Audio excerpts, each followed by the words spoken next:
So here we have the Ford Kuga on a 66 plate. I'm going to start off by showing you around the outside of the car, and then we'll hop in and run through some controls on the inside. From the outside though, you can see it's a 5-door car with alloy wheels and tinted windows. Let's start off inside the boot first of all.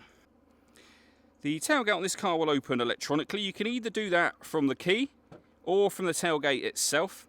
As we approach the back of the car, you can see that we've got reversing sensors. Plenty of boot space as well. We've also got that 60/40 split folding rear seat should you wish to increase this space even further.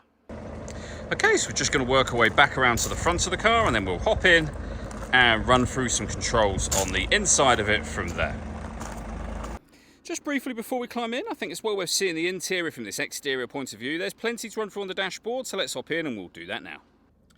Okay, now that we're inside the car, we're going to start with the dials. Over on the left-hand side, we have the rev counter. We have the speedometer on the right-hand side, the fuel gauge and coolant temperature gauge in the middle at the bottom, and above that the main trip computer, which includes the total miles of the car. They are 73,868. To the left of that, it will show you what gear this car is in. It's an automatic, so of course we're in park at the moment. And as you can see, we have a digital readout for the speedometer in that main area. You can change that for various bits of trip computer information, so you can have these 4 bits of info displayed simultaneously, or individual bits that you see me going through. Now back around to the speedometer again. If we back out to the steering wheel, the buttons I was using a second ago are here.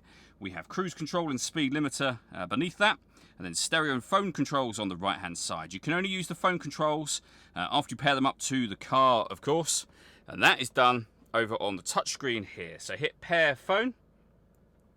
Search for sync on your device and select sync once it is found. And then follow the instructions on screen from there. So you can also then see that we've got our audio menu, so AM, FM and DAB radio, CD player, USB input as well, and then Bluetooth audio, SD memory card input and auxiliary input. So loads of ways to listen to your music in this car. And then you have the main kind of physical controls just there for the stereo itself.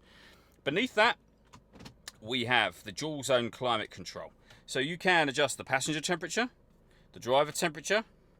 You can increase and decrease the fan speed, determine what direction you'd like the air to be distributed in. The air conditioning is on at the minute, as you can see. That button turns it off, on again, or hit auto. The car will now maintain the temperatures that you've asked for by taking full control of the fan speed for you.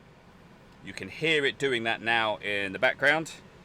Any manual adjustment will override auto and allow you to put it back on your own settings. With a heated rear screen and a proper heated front screen. This button will turn off the stop and start. This car is designed to cut out when it's stationary in traffic to save you fuel. The system is off when that light shows. And the button next to that will open the tailgate from inside the car. We then have the gear lever for the fully automatic gearbox and driver and passenger heated seats.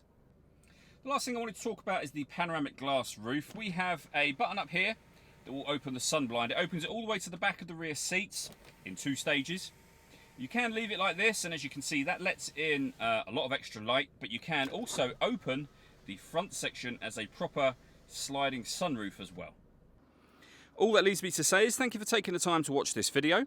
If you'd like to come and see the car in person and have a test drive, please feel free to give us a call here at Surrey Specialist Cars. We'd love to hear from you soon.